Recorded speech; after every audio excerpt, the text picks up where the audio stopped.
Hi everybody. I have a story to tell you about this car. I call her the old lady because she was born in 1998, so she's 14 years old, human years. But in car years, you multiply that by 10, so she's 140. Bless her heart, she got a new engine in 2005, so it's like getting a new heart. But then the mechanic said, now, she's an old lady, so just because she has a new heart doesn't mean she's going to be good for many more years. Well, here's what happened.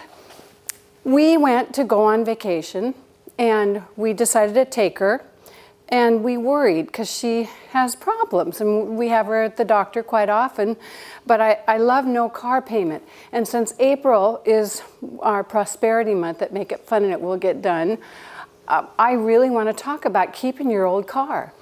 This car is considered by Obama a clunker. It could have gotten in the clunker deal. And I said, no. In fact, I don't even like to talk about that in front of her.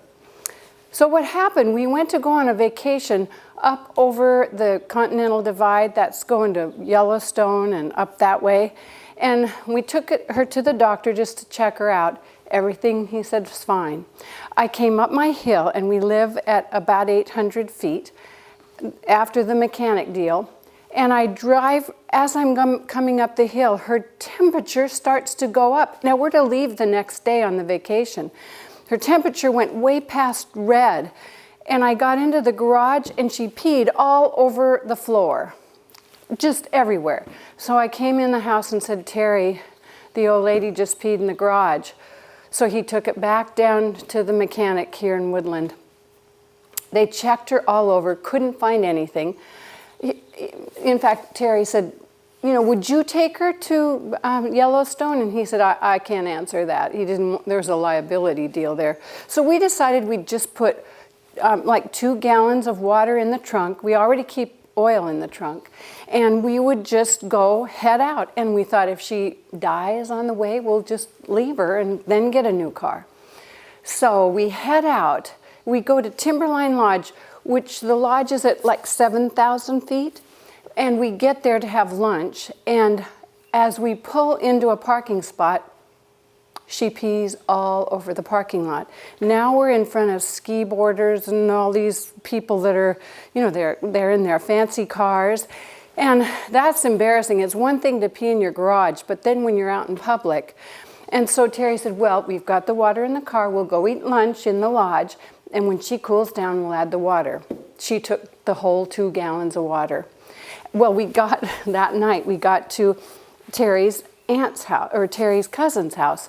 And his wife, I told her the whole story. And as we were leaving, she said, I think we should do a little hands-on prayer for the old lady, which I was really for. And she laid her hand on the hood, and then she took a hold of my hand, and she said, now, let's just know that this car is in God's hands. And this car can do whatever it needs to do to keep this family safe and enjoy their vacation. And we all hugged goodbye, and we left. And the bottom line is, that was 2.5 years ago. And today, we just got back from Lake Tahoe, where we drove her all the way. We went 1,600 miles round trip. She never gave us a problem. She never pees anymore. She never has a temperature. And I'd say, if you have an old car that's working, keep her. And keep her, why do you need something that says, look at me, I have a new car? And you know, she needs a bath right now because we just got back from Lake Tahoe. But otherwise, I love her dearly. See this? I backed into my webmaster's car, and he had one of those big trailer hitches on it, and it went right through here. And so it would cost more than the car is worth to put a new bumper on, truly. And so we just put a little bumper sticker over it. Nellie loves this bumper sticker. If you have a car that's peeing in your garage and embarrassing you in public places, I can give you Linnea's phone number.